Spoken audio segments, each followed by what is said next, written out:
Yeah. I mean, most of the drivers in Texas offend me. And it's like, but I don't know. Where do you stop? Where do you draw the line? Yeah. Well, you know what? Because that's what happens is eventually that's unacceptable. You just made a joke about that. That's unacceptable. Yeah. Okay. And then, like, say, next thing, that's unacceptable. Yeah. And then next thing after that. So if you make one thing, and I don't know. Well, Joe Rogan, I think, read a book or made a joke or like did a special on, I think the Sacred Clown Tour was what it was. And part of that was like the Heyoka tribe used to have I forget what the name of it was, but it was like a person in the tribe that was like essentially a comedian. And they would just make fun of everything. Mm-hmm. And the reason they did that, the reason they had that was because if you made fun of something and people got offended by it, you knew that it was bullshit.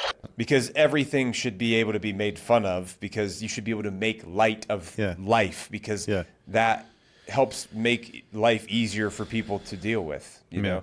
And so like there's people are always like, well, there's certain things that are off limits and certain things that aren't. Well, you know, comedy, like you said, is subjective, and it helps people kind of like make it through certain situations. So that's why I think comedy is so valuable. And I think comedy's making a comeback now, especially in Austin area. Mm-hmm. Like there's a lot of good comedians that have moved out there from LA because they wanted to get away from Hollywood. They wanted to get away from California and all that. Here's a good example of comedy that a lot of people were offended by.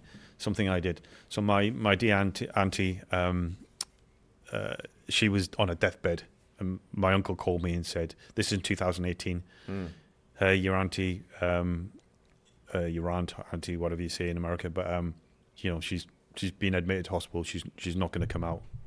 So I jumped in the car, drove the 5.5 hours up north to see her, and I was really fortunate when I turned up in the hospital. Like, she'd always had people around her bed, and for that moment there was no one there, so I could just have some real personal one-on-one chat with her.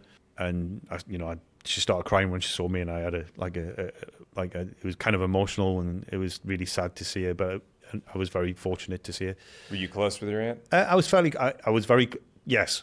It was one of those hindsights. I wish I'd spent more time in the years I was in the military, like being closer. Yeah. But yeah, I was close, and a remarkable woman. And then so she turned. I sat down and I'm like, "Oh, good to see you." And I went, "Okay, Aunt." In the book I call, I think Aunt Grace. In my book that you won't read, she's called Grace. It's not a real name, but I said, "Oh, Auntie Grace, how are you doing?" She's like, "I've got to ask you a question. When do you think you're going to die?" And so this was a Saturday afternoon. "When do you think you're going to die?" And she's like, "What?"